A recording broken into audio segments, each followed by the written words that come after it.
All right, I think we're recording. I don't know if that's in the way or not, but yeah, so the other day we were talking about vital nutrients, and I don't know if that's going to be our topic today because we haven't even thought about what we're going to talk about, but in one of your earlier pronouncements, I think it was video number 3. Yeah. Do-it-yourself health number 3. By the way, my name is Mark Shepard. This is Lewis Shepard. And we are doing a project called Do-It-Yourself Health. And the first thing you have to do to improve your health is get a hat. What are you wearing? You're wearing an Assisi hat. I'm wearing Patagucci. It's got a nice long brim. Anyway, I just went to our local health food store, Nature's Storehouse, and I got some local oyster mushrooms. This is something that I want to grow. We got some sweet corn. I don't want to grow this. Let someone else do that. We got cucumbers. I love cucumbers. We got a little personal watermelon. Yeah. And I've ordered seeds. We're going to start growing watermelon. Okay. Maybe in a greenhouse. Maybe in our living room. I don't know. And I got this Ezekiel bread, which is made from sprouted wheat. So it's different from flour, right? Right. And I got some arugula, because I love arugula. That's from a local bird's foot farm, which we know those people. And I got some heirloom apples, because we're doing very minimal fruit, but we do whatever's in season, you know. Yeah. And then we have our Rocket Dog coffee here. Yeah. First sip. I didn't put any salt in it. I love the salt on the top. Rocket Dog. Rocket Dog coffee. And this program today is sponsored by Rocket Dog Coffee, the best $100 you'll ever spend on a cup of coffee. And I have a whole jingle I'm working on, but anyway, getting ahead of myself. So today, just to kind of recap, we've been talking about the one thing that you can do to improve your health, and that is to eat food that has minimal ingredients, like actual whole foods on the outer ring of the grocery store. Right. Or, even better, from your local farmer, from your local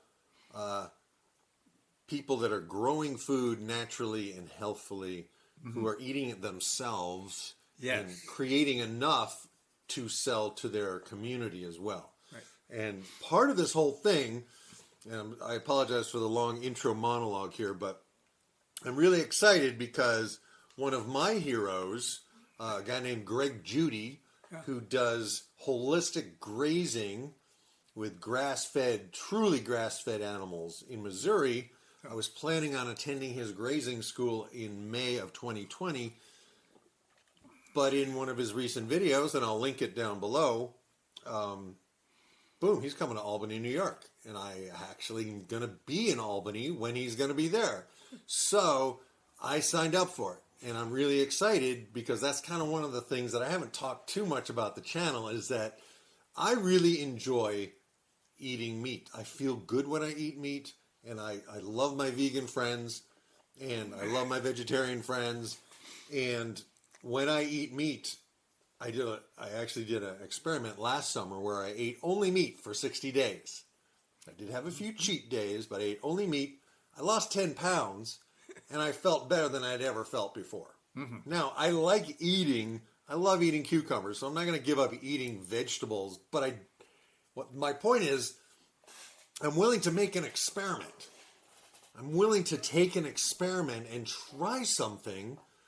And I get that directly from you because you're always reading up on stuff and going, well, I'll try that. Let me try that. Let's actually try it in our own lives. And that's where the whole do-it-yourself health concept comes from.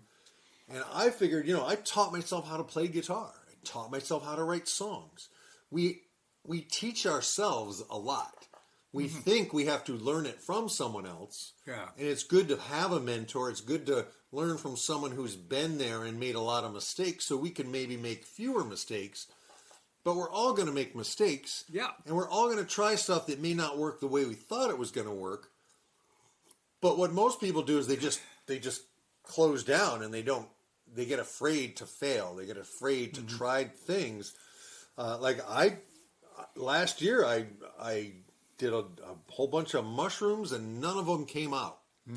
Right? I did oyster mushrooms and garden giants, and I pasteurized some wood chips and what's the word? Seeded. I spread the mycelium stuff in there, and no result. No. Right? That was a failure. Someone else would go, "Oh, that failed," but I'm like, okay, that was just a first attempt. Yeah. You know, like my first song was horrible. When I first started playing guitar, you know, I couldn't move from the D chord to the G chord. I had, and the thing is, though, I love that process of learning and applying what I've learned. Not just learning to learn, but learning to actually make my life better. Sure. And to bring it all around and together. I have a song called "Together We Could Change the World." And maybe I should have called it "Together We Can Save the World." Yeah. Because the food we eat that comes from these factory farms, that's one of the biggest problems of climate change. Yeah. And if we can, even in our own yard, on our own small property, do something today that can make a difference, well, first of all, it feels good. Second of all, it's healthy for our bodies. Third of all, if we can grow more than we need, then we can then change our community. Then we can reach out to friends, give it away, sell it, whatever works on anyone's individual situation. But to me, that's worth doing. That's worth like not watching TV anymore and spending that time researching and putting into practice things that might actually make a difference. So that's my monologue. Wow. I went off on that one. Yeah, I went you off did. on that one. So what do you think? Enough about me, said the songwriter. What do you think of my music? I like it. I like it, and I've always liked it. And, well, I don't know what I have to contribute to your to my rant monologue, but certainly growing some of your own food should be something that you work toward. Yeah, I think so. Like over there, let me see if I can just aim the camera so I have a better shot. Over there, we have some greens growing in the window. Yeah. It's really convenient, and we're going to be expanding that in the winter, to be able to just go, snip some greens. You haven't killed the plant. Right. It's not very much work to plant it in the first place. All you have to do is remember to keep it watered and to fertilize it. Right. You know, and to give it some nutrients. And you can create your own nutrients with your own compost. Yeah. You Right. know? And you did order some seeds. Yep, I ordered some watercress seeds, and we're going to start growing watercress. Yeah. And that has, according to what I've read recently, is a powerhouse of good nutrients. Yeah. And that's what we need. We need special nutrients, and we need to grow plants that will give us those kind of nutrients.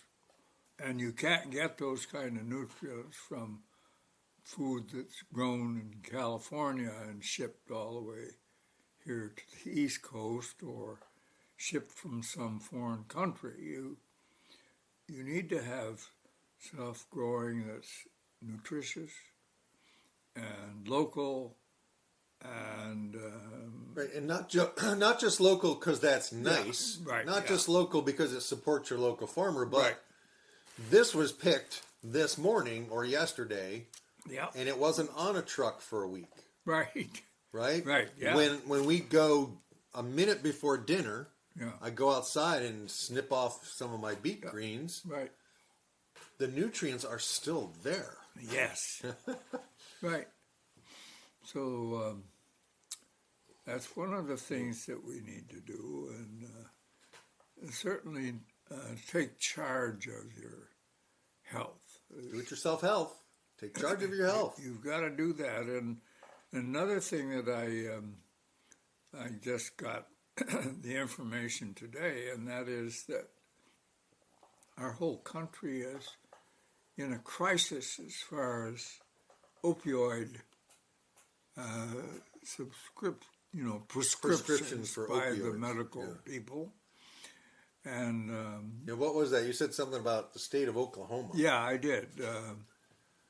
The state of Oklahoma has brought some lawsuits against the manufacturers and distributors of OxyContin and other opioids. And what I read was that there were enough prescriptions written for people in Oklahoma. It would supply every adult in Oklahoma with 115 extra opioid pills. So extra, I'm not quite sure. Extra in that, in addition to what they normally would be prescribed? Right, or? yeah. And here's the So deal. if everybody in the state was prescribed opioids, yeah. the approved prescription, there would be 115 Extra pills. Extra for every person. For every person. I think I get that. Something like that. That's a big number. Anyway, it's a big number, and of course, if the lawsuit going through the courts, would be approved, that is, they would fine this pharmaceutical company big bucks. Right. But when you're making billions, $35 million fine is just the cost of doing business. Cost of doing business. No regard to justification for this, right. And it's not a good scene. Right.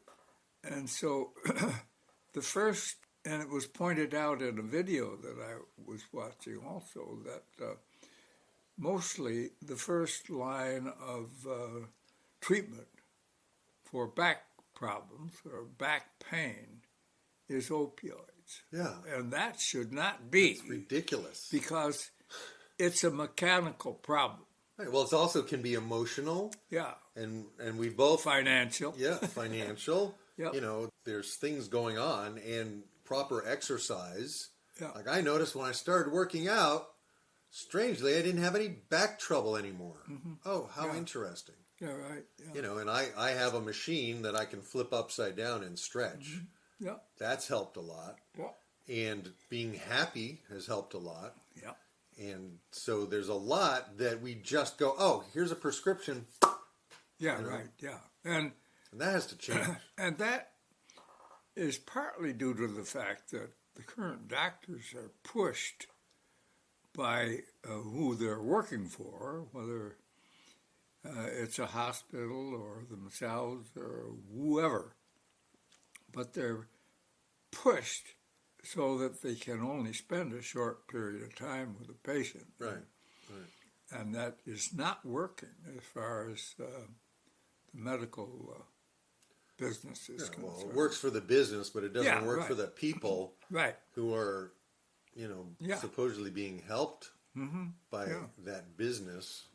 And there's a lot of people that feel that, medicine shouldn't be a business. No. It should be a ministry. It should be something that's, but the costs just keep escalating and escalating and escalating. And it's just another way that people are afraid. Yeah. They have to have health insurance, but it's really sick insurance. Yeah, that's right. And a lot of it's because people are miserable. Yeah. And they're working jobs they hate. And they're eating food that, they're eating to soothe the pain they're in. And this is a whole subject for another day perhaps. But This is what happens, people, when my dad and I sit down and have some coffee. Yeah, right. And we're already at 15 minutes with this conversation. Oh my gosh.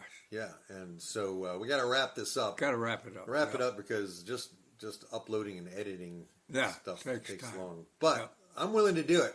Okay. As many days as possible, and more music is on the way. I'm working on getting my recording studio set up, and just really excited about being here with my dad, Lewis M. Shepard, and doing this do-it-yourself health program because we've been talking about it for a while.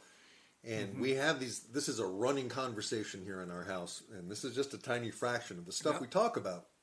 But the bottom line is you can be in charge of your life, in charge of your change, in charge of your own mind, and to realize that we're not here to necessarily make the most money or to collect the most stuff. We're here to experience a life and all the challenges and wonders of being alive. And just, when in September, it's so beautiful in upstate New York. It just makes me want to be alive and to be grateful that I'm alive, and grateful you're alive and that you took care of your health. Because my mom is not here. No. She laughed and teased you relentlessly about being a health food nut. Yep. And unfortunately, she's not here. And to me, that was one of the biggest lessons both parents could have ever taught me. Yep. And it's like, maybe Dad knows what he's talking about. Maybe I should listen to him. Now, folks, you don't have to listen to us.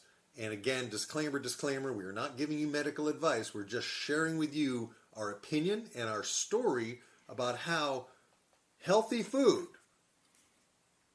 real food that real people grow, that grows locally, can actually make a difference in your life. And the fact that we actually could live only on grass-fed meat because it actually has vitamin C in it and all those groovy omega things that you were talking about last time. Yeah. To me, that's like, I got to do that. And it's a way to heal the soil, to heal the planet. Check out, I'll put some links below, the TED Talk by Alan Savory, and I will link Greg Judy's channel as well. And it's a world that we need to open our minds to and take charge and take responsibility for what we put in our mouth and where we get it. Yep. So that's I had a lot to say today. You did. Thanks for listening and watching. And if you can, please give us a thumbs up. That helps a lot. Leave a comment below. That helps as well. And if you do want the secret to Rocket Dog Coffee, just go to my website and send us a little email. There's a contact form, and we'll let you know how to get the secret recipe. All right. That's it for now. Peace, grooviness, over and out. Bye. Bye.